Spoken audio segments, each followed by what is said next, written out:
Alors, j'invite le deuxième conférencier de la matinée, M. Luigi Lepanto, qui va répondre à cette autre grande question. Quels sont les enjeux de l'intelligence artificielle pour le réseau de la santé et des services sociaux? M. Lepanto est directeur des services professionnels à la direction des affaires médicales et universitaires du Centre hospitalier de l'Université de Montréal. Plusieurs titres, professeur également au département de médecine et à l'École de santé publique. Il s'intéresse, vous allez le voir, aux technologies médicales, entre autres, à leur impact sur la trajectoire de soins. J'arrête là. M. Lepanto, on vous écoute. On vous avait demandé une conférence d'une quinzaine de minutes qui devrait permettre des questions par la suite. Bonne chance. Merci beaucoup. Bonjour. Bonjour. Alors, aucune pression, je continue. J'aimerais remercier les organisateurs pour cette invitation. C'est un privilège pour moi d'être ici ce matin.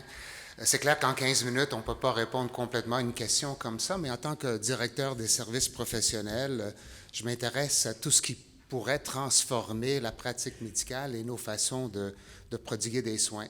Et surtout quand on nous dit qu'avec l'intelligence artificielle, il y a des pans de profession qui vont complètement disparaître, mon intérêt est certainement là. Rapidement, pas de conflit d'intérêt à déclarer.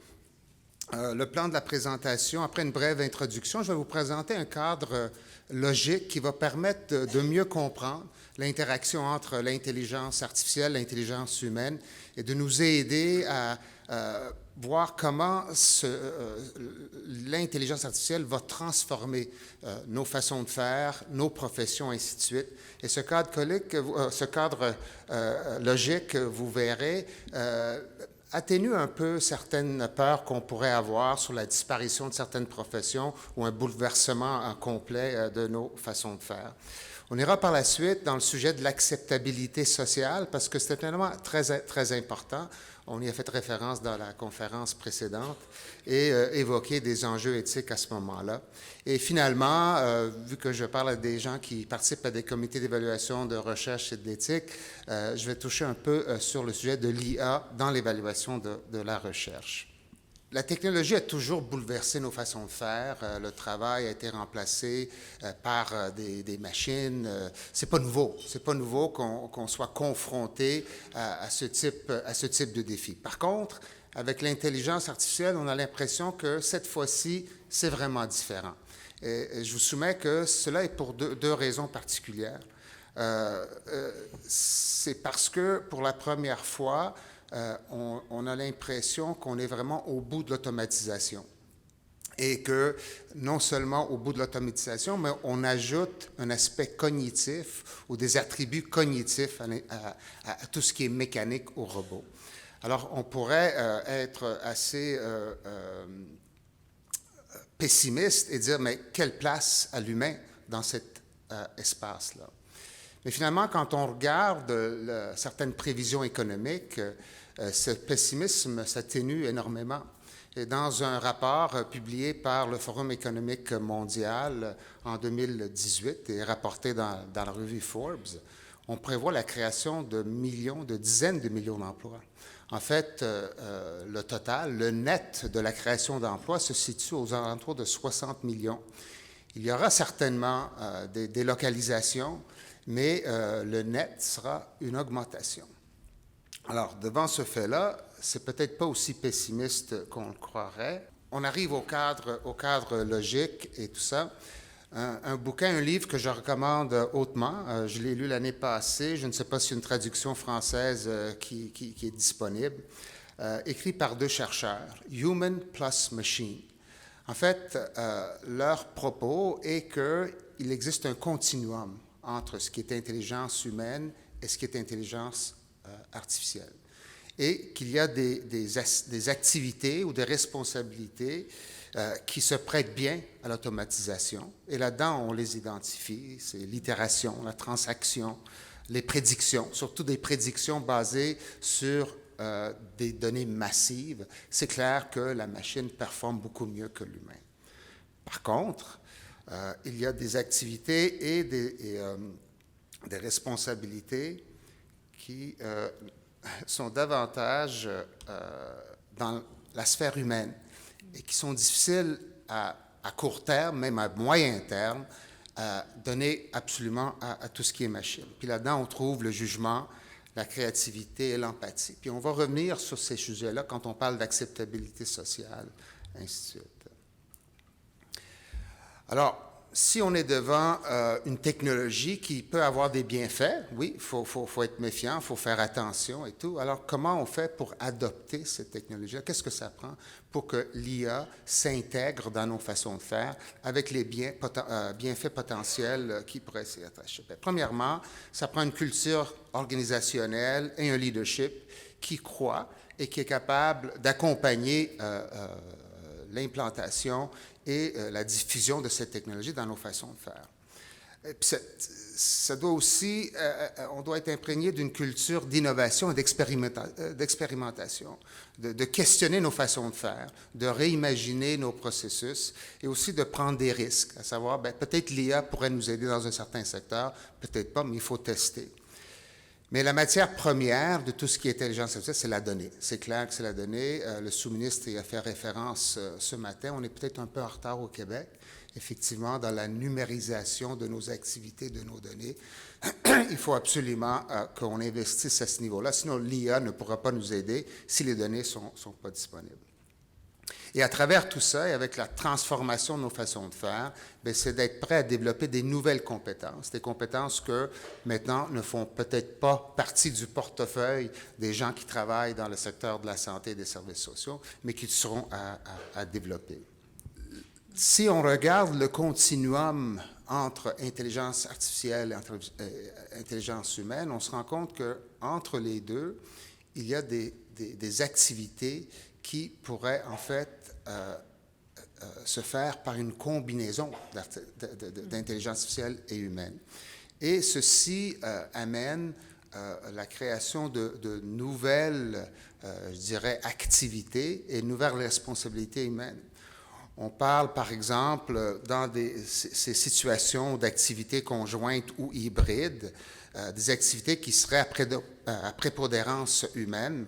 On parle d'entraîneurs. Mais entraîneur, c'est la personne qui va alimenter cette technologie, des données correctement, parfois dans vous lirez dans le livre, qui touchent tous les secteurs d'activité, les robots qui répondent à des appels téléphoniques, s'il y a une façon de introduire des éléments d'empathie, c'est des choses que la machine elle-même ne pourra pas faire tout seul.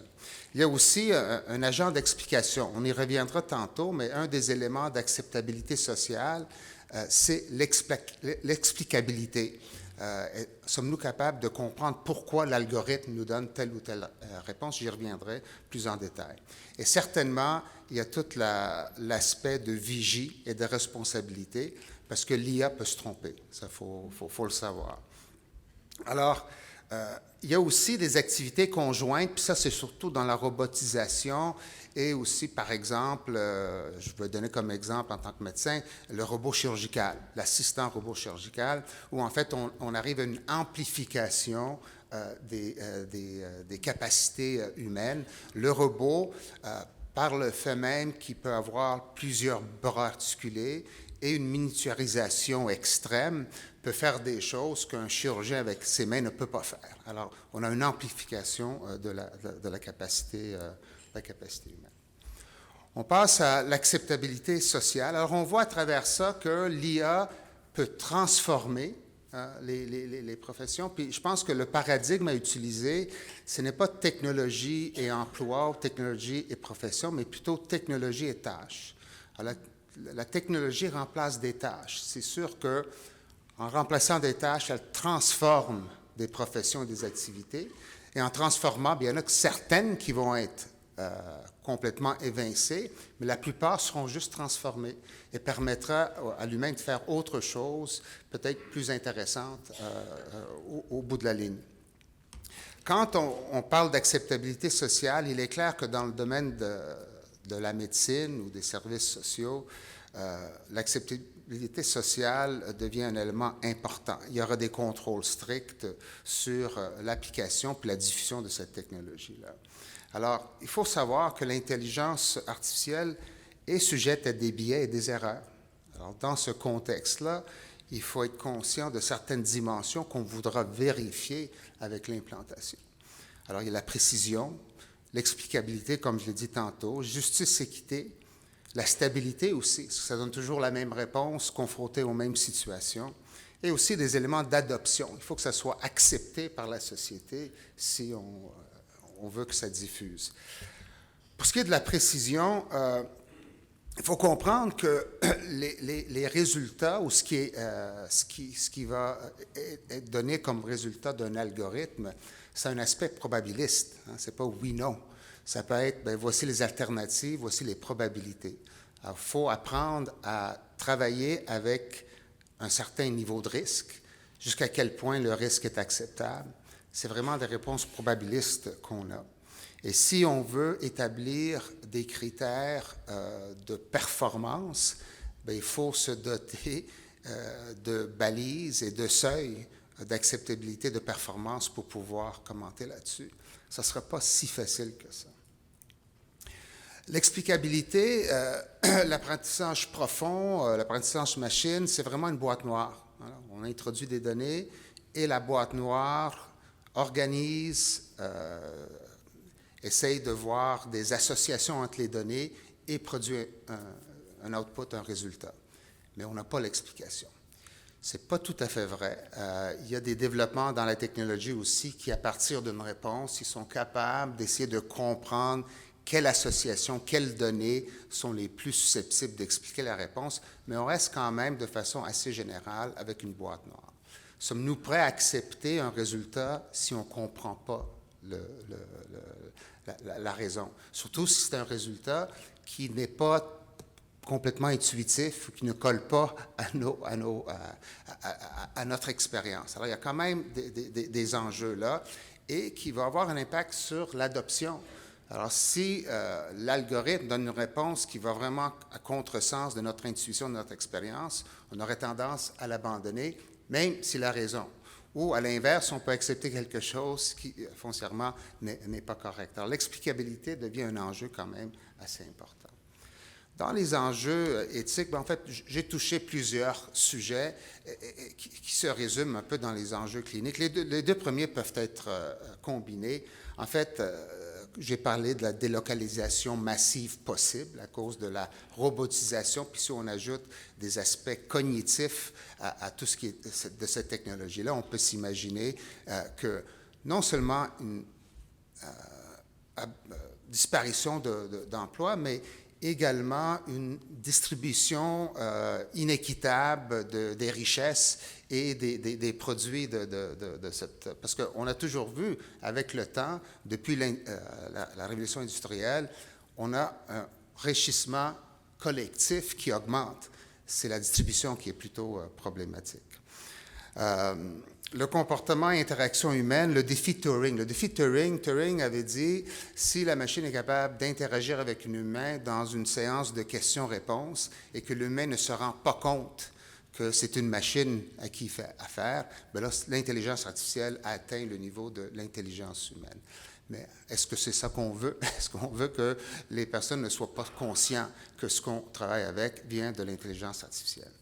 Je répète ici encore, les erreurs ne sont pas éliminées, peuvent exister. Alors, il faut savoir vivre avec les conséquences. Les biais, vous serez surpris, il y a des biais dans les données, même dans les données de recherche. Ce n'est pas pour rien que quand on a des études de phase 2 et qu'on va dans des études plutôt cliniques et par la suite dans des registres, on n'a jamais les résultats qui étaient aussi bien ou aussi bons. Mais c'est parce que les données de base ne sont pas assez larges. Alors, ça peut exister également avec l'intelligence artificielle.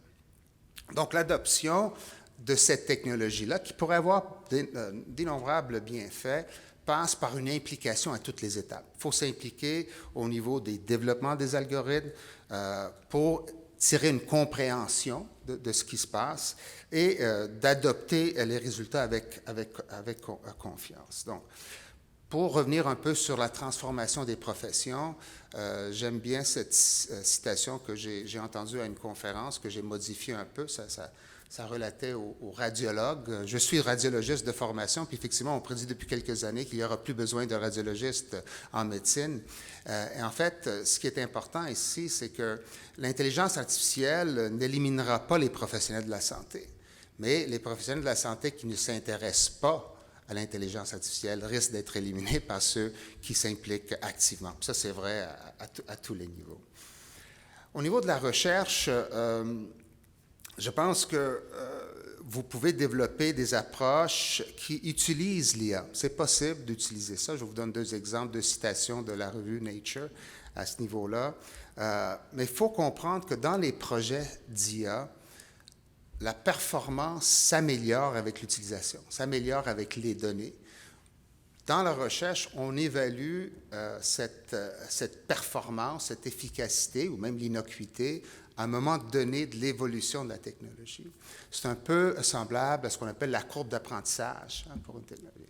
Alors, l'IA, dans ces projets-là, aura une courbe d'apprentissage. Est-ce qu'une première évaluation suffit? Est-ce qu'il faut revenir sur l'évaluation? À quel point on accepte la performance et décider qu'elle est applicable pour des projets de recherche plus élargis. Alors ça, cette notion-là, je pense que c'est important. Je reviens sur l'explicabilité. Doit-on exiger qu'on puisse expliquer l'algorithme? Vous savez, les déboires de la compagnie Boeing sont reliés à des algorithmes qui ont mal performé ou performé d'une façon qu'on ne s'y attendait pas. Alors, est-ce qu'en médecine, on ne devrait pas exiger l'explicabilité? C'est une question ouverte. Dans l'évaluation, je pense qu'aussi, on parle comme outil dans l'évaluation, mais de façon intéressante, dans Nature, on rapporte 2 articles. C'est des articles de nouvelles nouveautés, ce ne sont pas des articles scientifiques, où on parle de l'intelligence artificielle pour aider les réviseurs d'articles ou même de projets. Vous pouvez, par exemple, quand vous lisez des projets, il y a d'innombrables références. Est-ce que tout le monde relit toutes les références pour évaluer si effectivement les propos sont soutenus? Moi, je me souviens d'un rapport d'évaluation où j'ai lu où il y avait une dissonance cognitive. Il était proposé quelque chose, puis la référence, si on lisait la référence disait le contraire. Mais c'était le bon sujet. Alors, je pense qu'on est tous des fois inondés de rapports à lire. Peut-être l'intelligence artificielle pourrait aider à ce niveau-là. Également, dans la sélection de reviewers, est-ce qu'on a les bonnes personnes selon leurs expertises, leurs attributs, tout ça, leurs intérêts? Ça pourrait être un aide. Alors ça, c'est 2 choses qui ont été soulevées, qui pourraient être d'intérêt pour vous. Alors, en résumé, je pense que le cadre logique le plus utile est celui de voir l'interaction machine-humain comme un spectre, comme un continuum.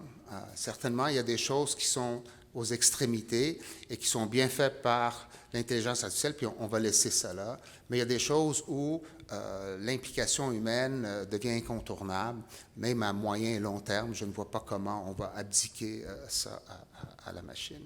Et regardant ça comme ça, les professions, les activités sont plutôt transformées. Cette transformation va nous amener à identifier des nouveaux rôles, des rôles de vigie, certainement de responsabilité, mais des rôles d'évaluateurs, de formateurs et tout, pour aider à la diffusion correcte. Il faut toujours maintenir à l'esprit que prédiction ne veut pas nécessairement dire lien de causalité, corrélation, association, et l'IA, c'est ça qu'elle fait.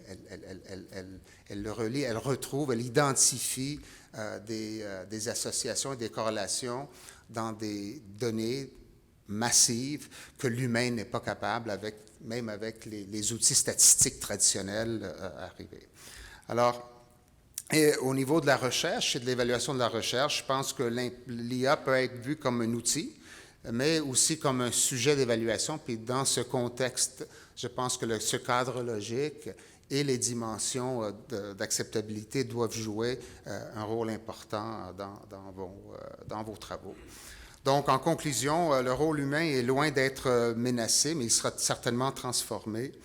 Nous devons cesser d'utiliser la perspective des titres d'emploi, mais identifier les rôles, les responsabilités et les objectifs, et cela avec la perspective que la technologie remplace des tâches et pas des personnes ou des emplois, et repenser nos façons de faire et oser innover dans notre secteur. Merci. Merci beaucoup. Vous restez là.